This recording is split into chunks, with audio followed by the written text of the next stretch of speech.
AKBP Arif Mukti nyaris jadi korban berondongan peluru AKP Dadang. Kapolres Solok Selatan, AKBP Arif Mukti, ternyata nyaris ikut jadi korban aksi koboi AKP Dadang Iskandar pada tragedi berdarah di Mapolres Solok Selatan, Jumat, tanggal 22 November tahun 2024, pekan lalu. Saat AKP Dadang Iskandar menembaki rumah dinas Kapolres Solok Selatan, AKBP Arif Mukti ternyata ada di dalam rumah dinasnya itu. Beruntung, sang ajudan cepat mengamankan AKBP Arif Mukti. Sang ajudan saat itu sigap membawa Kapolres berlindung di ruang tengah rumah dinas. Rupanya begitu Kapolres dengan ajudan mendengar ada suara tembakan 2 kali itu, ajudan membawa Kapolres, Red, masuk ke ruang tengah. Kalau enggak, kena itu, kata Ketua Harian Kompolnas, Irjen Pol. Purn. Arif Wicaksono Sudiutomo saat ditemui di Bandara Internasional Minangkabau, BIM, Padang, Sumatera Barat, pada Senin, tanggal 25 November tahun 2024, siang.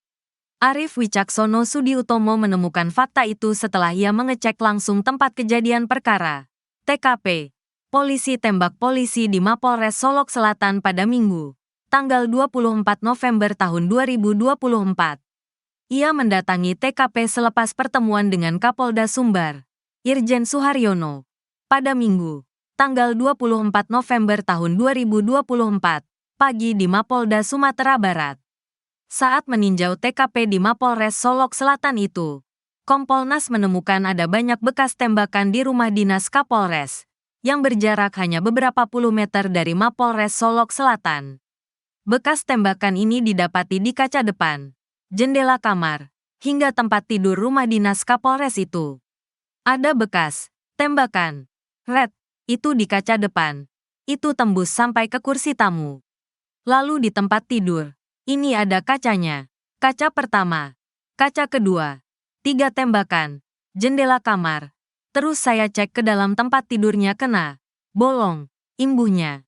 Dari temuan bekas tembakan itu, AKP Dadang Iskandar diduga juga berniat menembak Kapolres Solok Selatan dari jarak dekat. Namun hingga saat ini belum terungkap apa motif Kabak Ops Polres Selatan itu hingga ia juga berniat menghabisi nyawa atasannya sendiri. Akibat aksi koboinya itu, AKP Dadang Iskandar kini sudah ditetapkan menjadi tersangka dan ditahan. Ia ditetapkan menjadi tersangka lantaran aksi penembakan yang dilakukannya menewaskan rekan sejawatnya, yakni Kasat Reskrim Polres Solok Selatan, AKP Ulil Rianto, pada Jumat, tanggal 22 November tahun 2024, lalu di Jorong Bukit Malintang Barat, Nagari Lubuk Gadang, Kecamatan Sangir, Kabupaten Solok Selatan, Sumatera Barat. Setelah menembak mati AKP Ulil Rianto, AKP Dadang ternyata juga sempat melontarkan ancaman kepada personel polisi lainnya agar dirinya tak ditangkap. Dia, tersangka, ngomong, "Awas, kalau ada yang mau menangkap saya tembak," kata Arif dalam keterangannya di Padang, Senin, tanggal 25 November tahun 2024. Usai mengancam polisi lain, Dadang kemudian menuju rumah dinas Kapolres Solok Selatan dan melepaskan beberapa kali tembakan. Tembakan itu membuat ajudan Kapolres Solok Selatan keluar untuk mengecek kejadian. Terpisah, Wakil Ketua Komisi 3 DPR RI Ahmad Sahroni yang tiba di Padang pada Senin, tanggal 25 November tahun 2024, siang mengatakan, dirinya sudah mendapatkan informasi terkait tragedi berdarah di Mapolres Solok Selatan itu. Tadi juga sudah melihat langsung pelaku, yang mana pelaku menyampaikan beberapa hal yang tak mungkin saya sampaikan di sini, kata Sahroni. Saya tak bisa sebutkan apa yang saya tanya tadi di dalam sel. Dan itu hanya bisa dilakukan penyidik selaku penerapan tindak pidana yang dilakukan yang bersangkutan, tambahnya. Sahroni bilang, dirinya sudah meminta Kapolda Sumatera Barat bersama jajaran untuk menutup semua tambang ilegal di Sumbar. Di hadapan rombongan Komisi 3, Kapolda Sumbar Irjen Pol Suharyono, lanjutnya, telah memberikan perintah tegas kepada seluruh Kapolres untuk melakukan tindak penegakan hukum kepada tambang ilegal.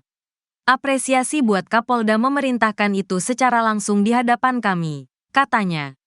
Sahroni mengatakan, Peristiwa ini juga momentum bagi Kapolda Sumbar untuk menunjukkan integritasnya agar tak main-main dengan persoalan hukum.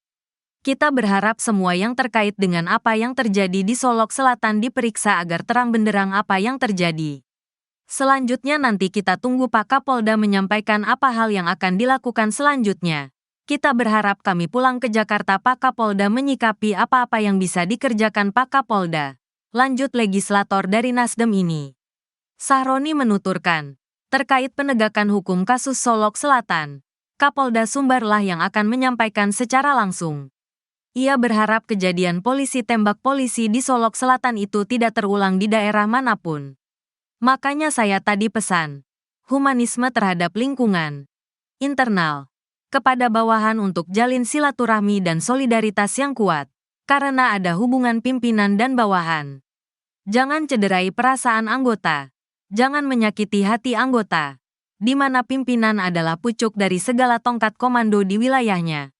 Itu yang saya sampaikan tadi di dalam, lanjutnya.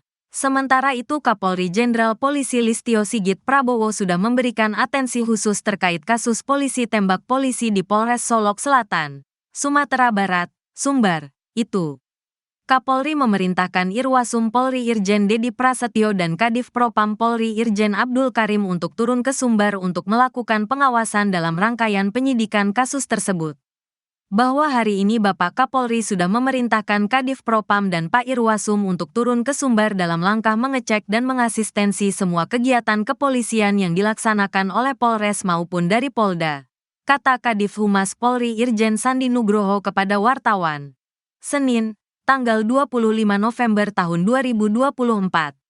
Sandi meminta agar masyarakat yang memberikan atensi dalam kasus ini untuk bersabar dan menunggu proses hukum yang tengah dilakukan. Di sisi lain, Sandi menegaskan bahwa Korps Bayangkara akan menindak tegas apapun pelanggaran yang terjadi tanpa pandang bulu. Bapak Kapolri juga sudah menegaskan pada waktu kemarin, akan tindak tegas sesuai dengan hukum yang berlaku, baik terkait dengan pidana maupun yang terkait dengan masalah keetiknya, ucapnya.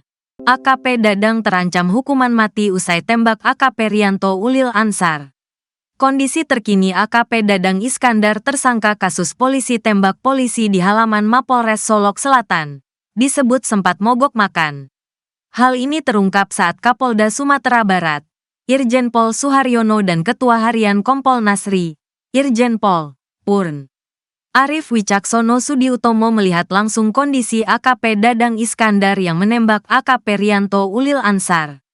Kapolda Sumatera Barat, Irjen Pol Suharyono mengatakan, tersangka AKP Dadang Iskandar sempat tidak mau makan. Untuk tersangka kondisinya, ya kalau kemarin saja, makan saja tidak mau. Baru tadi pagi saya paksakan, dan baru mau makan, ujar Irjen Pol Suharyono. Ia mengatakan, bahwa telah bertemu dengan tersangka secara langsung menanyakan apakah sudah makan atau belum.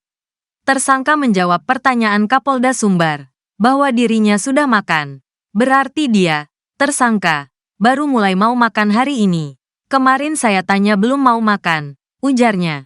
Arif berencana akan mengecek tempat kejadian perkara, TKP, polisi tembak polisi di Mapolres Solok Selatan Provinsi Sumatera Barat, Sumbar, hari ini. Pihaknya perlu melihat situasi dan kondisi tempat tersangka AKP Dadang Iskandar menembak korban AKP Rianto Ulil Ansar yang diketahui terjadi di halaman parkir Mapolres Solok Selatan. Kami juga berkepentingan untuk melihat langsung bagaimana kondisi di TKP. Malam hari kami ingin melihat seperti apa situasinya, kata Arif. Pihak Kompolnas juga akan mengecek rumah dinas Kapolres Solok Selatan AKBP Arif Mukti yang juga ditembaki tersangka. Katanya sempat menembaki rumah dinas Kapolres. Kami ingin melihat itu, ujarnya. Dilansir tribunpadang.com, akibat membunuh AKP Rianto Ulil Ansar, kini AKP Dadang Iskandar terancam hukuman mati. Di Reskrimum Polda Sumatera Barat, Sumbar, Kombes Pol Andri Kurniawan mengatakan, penyidik menjerat AKP Dadang dengan pasal berlapis. Ia disangkakan dengan pasal pembunuhan berencana, yaitu pasal 340 KUHP, subsidiar pasal 338 KUHP, pembunuhan, dan subsidiar pasal 351 ayat 3 tentang penganiayaan berat. Pemeriksaan tetap masih berlanjut. Pendalaman dan meminta keterangan ahli lainnya, kata Andri saat konferensi pers di Mapolda Sumbar. Sabtu, tanggal 23 November tahun 2024, siang. Andri menyebut, motif pelaku menghabisi korban karena rasa tak senang dengan penegakan hukum yang dilakukan rekannya. Ketika yang bersangkutan, AKP Dadang, mencoba meminta tolong kemudian tidak ada respons. Selanjutnya yang bersangkutan melakukan penembakan. Jadi sementara keterangan tersangka kami dapatkan, tentu kami penyidik mendalami. Iya, backing, ini akan kami dalami kembali terkait perannya dalam tambang ini, imbuhnya. Kabid Humas Polda Sumbar, Kombes Pol Dwi Sulistiawan, buka suara terkait informasi yang beredar bahwa tersangka mengalami gangguan mental. Ia membantah hal tersebut dan mengatakan bahwa tersangka sampai saat ini tidak mengalami gangguan mental. Menurutnya, tersangka AKP Dadang Iskandar sendiri masih dalam kondisi sehat dan baik-baik saja.